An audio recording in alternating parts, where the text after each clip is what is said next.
वाकिफ़ कहाँ जमाना, वाकिफ़ कहाँ जमाना, हमारी उड़ान से वो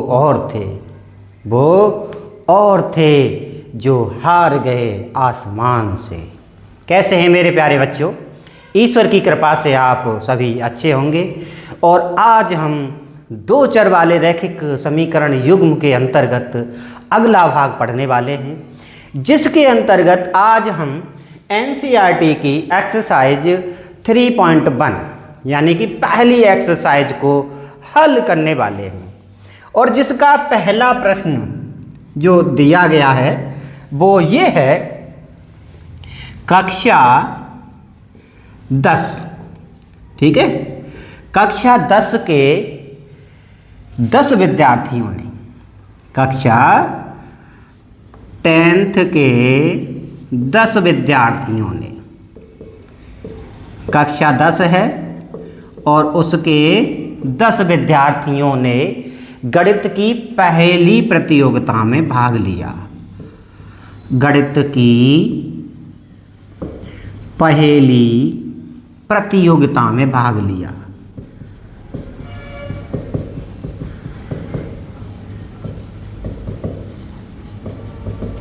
भाग लिया। यदि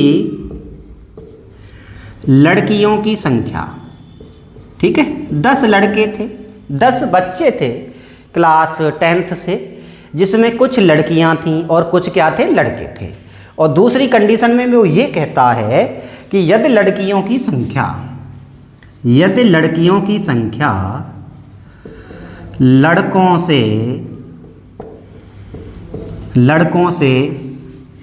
4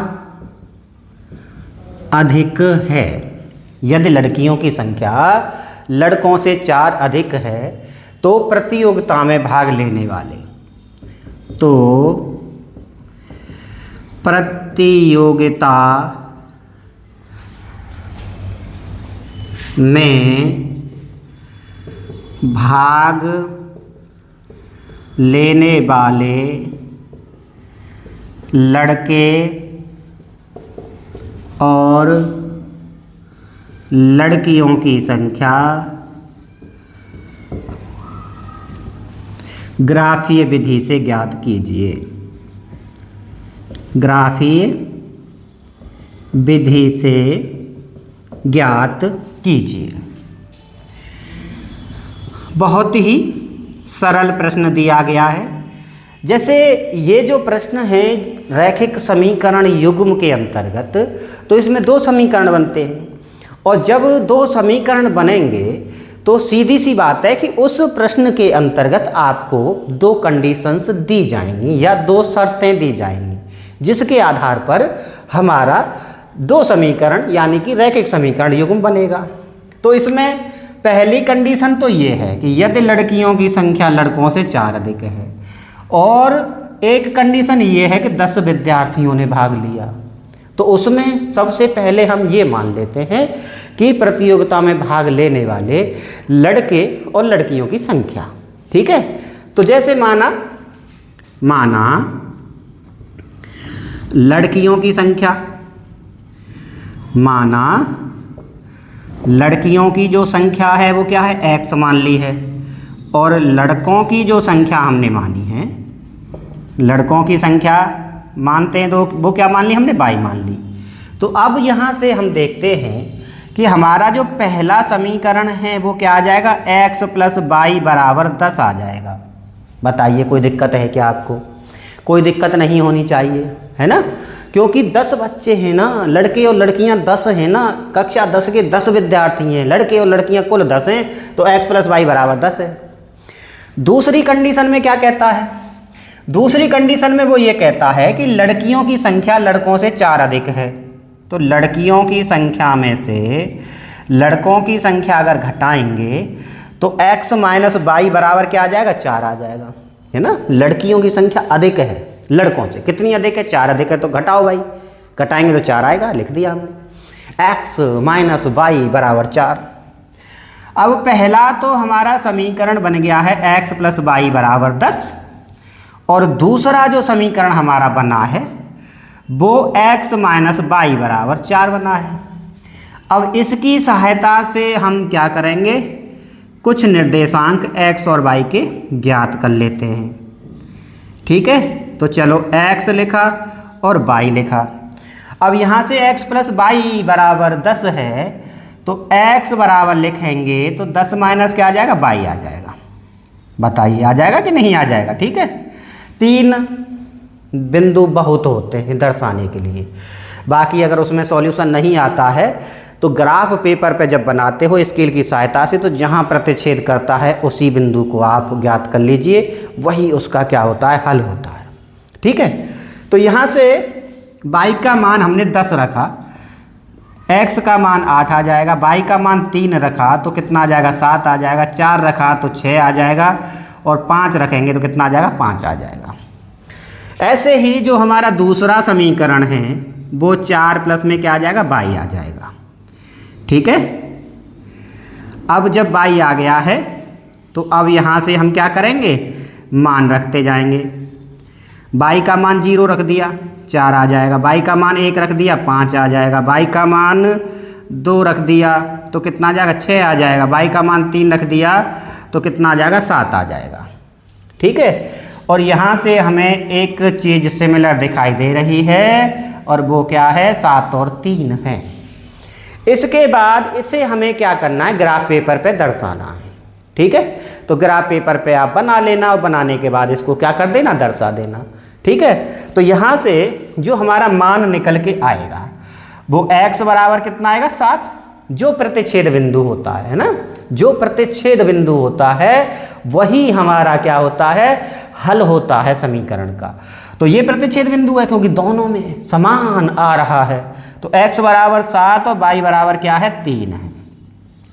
अब लड़कियों की संख्या तो कितनी आ गई हमारी, 7 आ गई है। लड़कियों की संख्या कितनी आ गई है, 7 आ गई, क्योंकि x माना था हमने। और यहाँ से लड़कों की भी जो संख्या है वो कितनी आ गई है, 3 आ गई है। ठीक है, और ग्राफ पेपर पे तो आप इसे आसानी से बना सकते हैं, कोई भी कठिन काम नहीं है। ठीक है, और फिर भी अगर कोई दिक्कत लगती है तो जब दूसरी बार हमारा लाइव क्लास में चलेगा तो फिर आपको दोबारा से बताएंगे। ठीक है, इसके बाद मैं इसको क्या कर देता हूँ, रफ कर देता हूँ। आप वीडियो को रोक करके लिख लिया करें, अभ्यास कर लिया करें। ठीक है, जिससे आपको चीज़ें अच्छे से समझ में आ जाएंगी। लड़कियों की संख्या 7 और लड़कों की जो संख्या है वो कितनी आई है, 3 आई है। अब दोनों कंडीशन को मिला के देखो, जो दिया गया था 10 विद्यार्थी थे, 7 और 3 10 हो चुका है। ऐसे ही दूसरी कंडीशन में क्या कहता था कि लड़कियों की संख्या लड़कों से 4 अधिक है, तो 7 में से 3 हम घटाएंगे तो कितना आ जाएगा, 4 ही तो आएगा। ठीक है ना, चलो अगला प्रश्न करते हैं। प्रश्न नंबर 2 है, बहुत ही सरल। 5 पेंसिल तथा 7 कलम का मूल्य 50 रुपये है। 5 कलम और 7 पेन। ठीक है, 5 कलम और 7 पेन, ठीक है, का मूल्य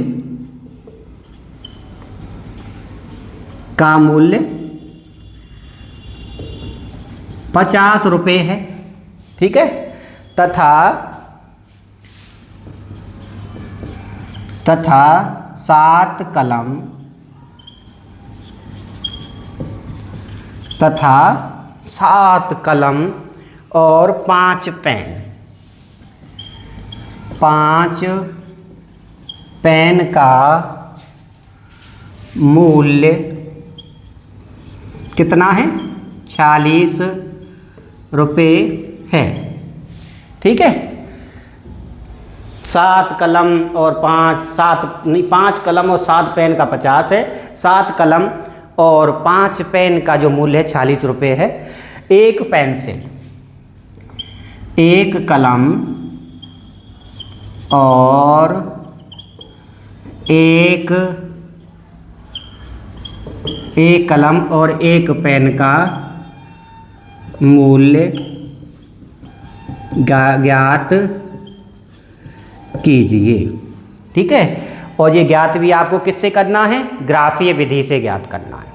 ठीक है, चलो ज्ञात करेंगे। तो देखो सबसे पहले इसमें दो शर्तें दी गई, ये पहली शर्त है, ये दूसरी शर्त है। तो यहाँ से मान लिया हमने, माना एक कलम का मूल्य बराबर क्या है, 100 रुपये है। ऐसे ही एक पेन का जो मूल्य है वो कितना है, 22 रुपये है। अब पहली अगर कंडीशन से आप देखते हो तो ये 5x आ जाएगा, 5 कलम का मूल, 7 पेन है तो 7y आ जाएगा। कितना दिया गया, 50 दिया गया, समीकरण नंबर 1 आ गया। ठीक है, दूसरा देखिए, 7x आ जाएगा, 5y आ जाएगा, बराबर कितना आ जाएगा, 46 आ जाएगा, समीकरण नंबर दूसरा हो गया। अब पहले समीकरण और दूसरे समीकरण की सहायता से आप क्या करेंगे, कुछ निर्देशांकों के मान ज्ञात करेंगे। तो यहाँ से जैसे 5x बराबर निकालेंगे तो 50 - 7y, और x बराबर निकालेंगे तो 50 - 7y बट्टे कितना आ जाएगा, 5 आ जाएगा। ठीक है, और यहाँ पर हम कुछ निर्देशांक के मान भी ज्ञात कर सकते हैं। ठीक है, ये हमारा x हो गया और ये हमारा क्या हो गया, y हो गया। ऐसे ही यहाँ से देखिए, 7x बराबर 46 माइनस क्या है, 5y है। तो x बराबर 46 माइनस 5y बट्टे कितना आ गया, 7 आ गया।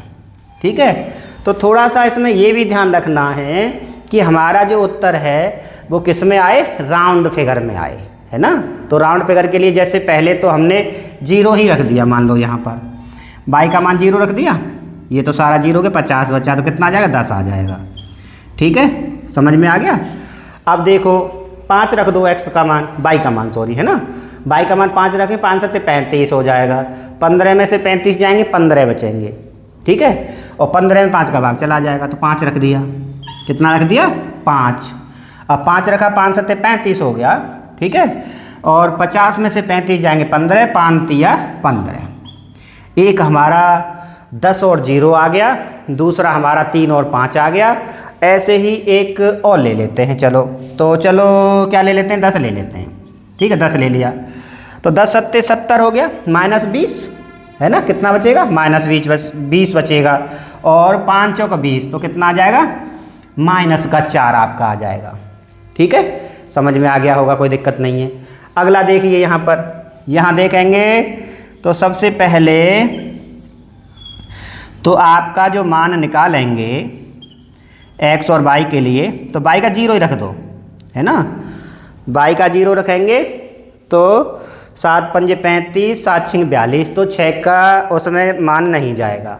ठीक है, उसमें मान नहीं जाएगा, तो इसलिए हम 0 यहाँ पर नहीं रख सकते हैं। थोड़ा सा देखो यहाँ बनाते हैं इसको,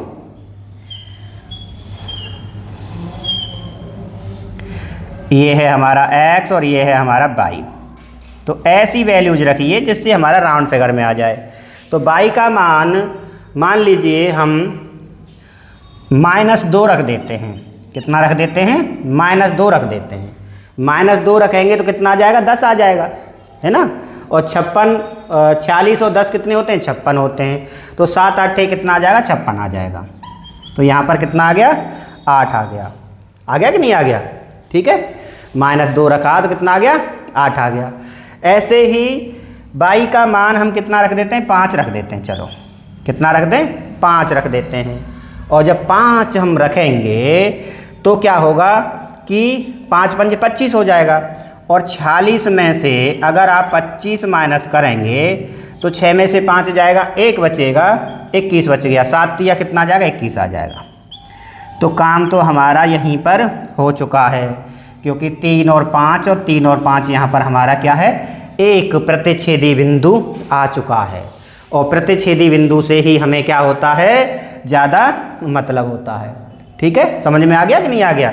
अब इसको हम क्या करेंगे, ग्राफ पेपर पे दर्शा देंगे। और जैसे ही हम इस ग्राफ को ग्राफ पेपर पे दर्शाते हैं तो हमारा जो हल है वो निकल के आ जाएगा। जैसे 1 2 3 4 5 6 7 8 9 और 10।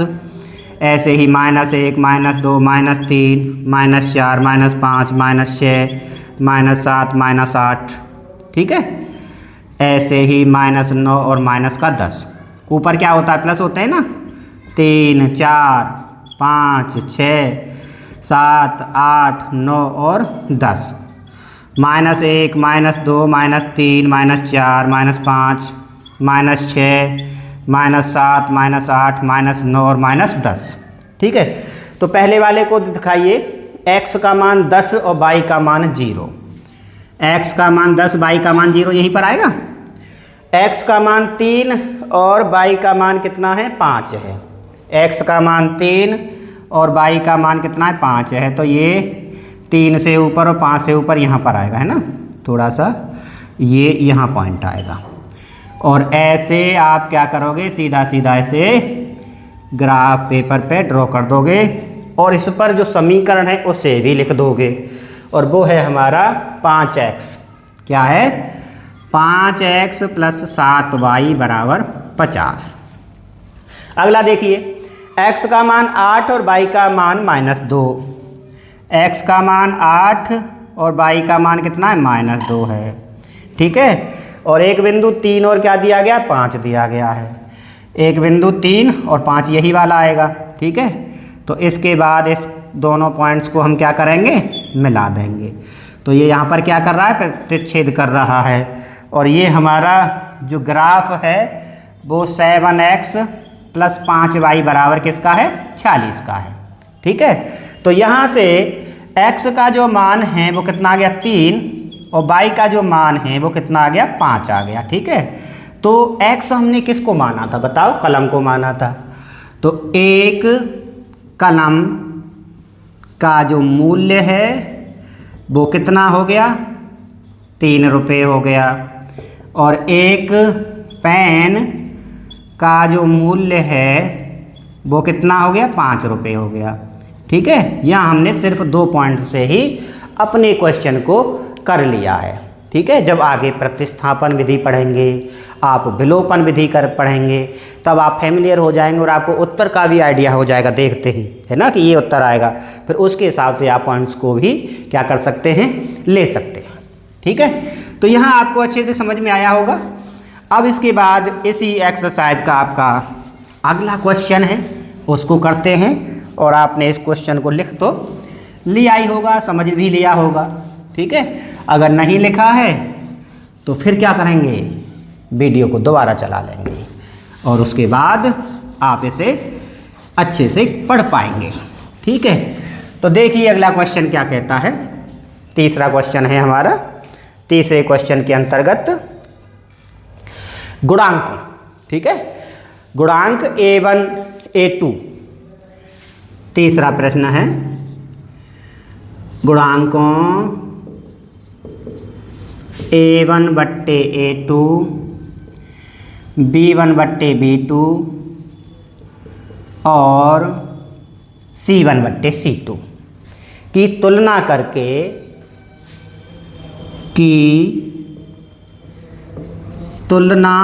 करके निम्न रैखिक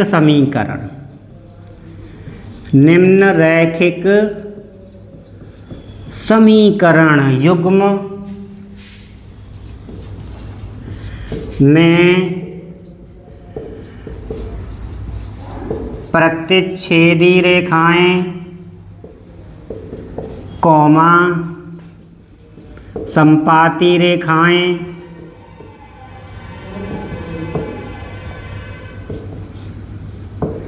या समांतर रेखाएं होंगी, बताइए, ठीक है। सिर्फ गुणांकों की तुलना करनी है और उसके आधार पर हमें बताना है। पहला जो समीकरण युग्म दिया गया है वो है तुम्हारा 5x - 4y प्लस में 8 = 0, ठीक है। दूसरा दिया गया है 7x + 6y - 9 = 0, ठीक है। तो इससे संबंधित क्वेश्चन हमने पहले वाले वीडियो में किए हैं, ठीक है। तो आपको मेरे ख्याल से कोई दिक्कत नहीं होगी अगर आपने पहले वाला वीडियो देखा है। अगर नहीं देखा है तो एक बार देखना, बहुत अच्छे से उसमें समझाया गया है। फिर भी समझाएंगे दोबारा से। तो यहाँ से हम क्या करते हैं कि A1 और A2 का मान निकाल लेते हैं। जैसे जो हमारा व्यापक रूप होता है, दो समीकरणों का जो व्यापक रूप होता है वो क्या होता है, A1x plus B1y plus C1 बराबर 0। ऐसे ही A2x plus B2y plus C2 बराबर 0। क्योंकि x और y जो चर हैं वो तो समान रहते हैं, बस उसके समीकरणों में गुणांक ही तो बदलते हैं और गुणांकों की तुलना हमें कर लेनी है यहाँ पर। तो ये 5/7 आ गया, देख लो 5/7 आ गया है। ऐसे ही B1/B2 निकाला तो -4/6 आ गया, 2 3 6, तो ये -2/3 आ गया है। ऐसे ही C1/C2 निकाला तो वो 8/9 -8/9 आ गया है। तो यहाँ से देखते हैं हम कि ये पहले वाले गुणांक हमारे बराबर नहीं हैं, और पहले वाले अगर गुणांक बराबर नहीं होते हैं तो हम जानते हैं कि रैखिक समीकरण युग्म का आलेख प्रतिच्छेदी रेखाएं होता है, ठीक है। अब हम लिखेंगे रैखिक समीकरण युग्म का आलेख कैसा होगा बताइए, प्रतिच्छेदी रेखाएं होगा, ठीक है। ये समझ में आ गया होगा आपको। इसके बाद इसका हम दूसरा भाग करने वाले, बहुत ही सरल था, सिर्फ गुणांकों को निकाला था हमने। इसको हम व्यापक रूप को लिखा रहने देते हैं क्योंकि फिर दोबारा से हमें तुलना करने पर इसकी आवश्यकता होगी। दूसरा वाला भाग देखिए क्या दिया गया है। दूसरा वाला भाग है 4x प्लस 3y, ठीक है। बस A1 B1 C1 A2 B2 C2 के मान ही तो बदलते हैं। पहला समीकरण 4x प्लस 3y प्लस 12 बराबर 0। इसके बाद क्या दिया गया, 18x दिया गया प्लस 6y और प्लस में 24 बराबर क्या दिया गया, 0 दिया गया है। तो पहला हमारा काम A1/A2 4/18, 2 दूनी 4, 2 नाम 18, 2 क्या आ गया 9 आ गया। B1/B2 निकालिए, B1/B2 निकालेंगे 3 क्या आ जाएगा 6 आ जाएगा, 3 एकम 3, 3 दूनी 6 क्या आ जाएगा 1/2 आ जाएगा। पहला दिया गया है 2/9 और अगला दिया गया है 1/2, है ना। यानी कि हमारा जो रैखिक समीकरण युग्म है वो बराबर नहीं आ रहा है पहले वाले गुणांकों से ही, और पहले वाले गुणांकों से बराबर नहीं आ रहा है तो हम लिख देंगे A1/A2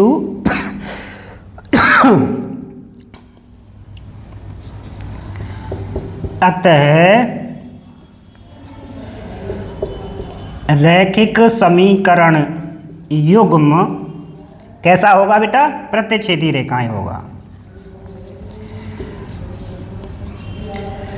प्रतिच्छेदी रेखाएं होगा, ठीक है। समझ में आ गया होगा आपको, कोई दिक्कत नहीं होगी। एक समीकरण और दिया गया है आपका तीसरा, ठीक है, उसको भी देखते हैं क्या आता है उसमें, ठीक है। तो तीसरे में दिया गया है 9x, क्या दिया गया है 9x प्लस 3y प्लस 12 बराबर 0। ऐसे ही 18x प्लस 6y प्लस 24 बराबर 0। यहाँ से निकालिए A1/A2, 9/18 1/2 आ गया है ना, 9 एकम 9 और 9 दूनी 18, बहुत सरल है ना। ऐसे ही B1/B2 निकालिए 3/6 तो 1/2 आ जाएगा। ऐसे ही अगर हम C1/C2 निकालते हैं तो वो 12/24 आ जाएगा, ये भी 1/2 आ गया। अब यहाँ से A1/A2 बराबर हो गया है B1/B2 बराबर C1/C2। जब तीनों बराबर आ जाते हैं तो हमारा रैखिक समीकरण युग्म होता है संपाती रेखाएं। ठीक है, अतः रैखिक समीकरण युग्म संपाती रेखाएं होगा। ठीक है, समझ आ गया। एक पार्ट और इसका हम करने वाले हैं। ठीक है, और वो हमारा कौन सा होगा, चौथा पार्ट होगा। एक आध क्वेश्चन हम थोड़ा सा अलग से भी ले लेते हैं एनसीईआरटी से, है ना। तो बस आपको क्या है कि इसलिए लेते हैं कि एकदम क्वेश्चन पे आप डिपेंड नहीं रहेंगे। ठीक है, आप अपने दिमाग को खोल लीजिए, क्योंकि आजकल क्वेश्चन किताबों से सेम नहीं आ रहे हैं, क्वेश्चनों को बदला जा रहा है।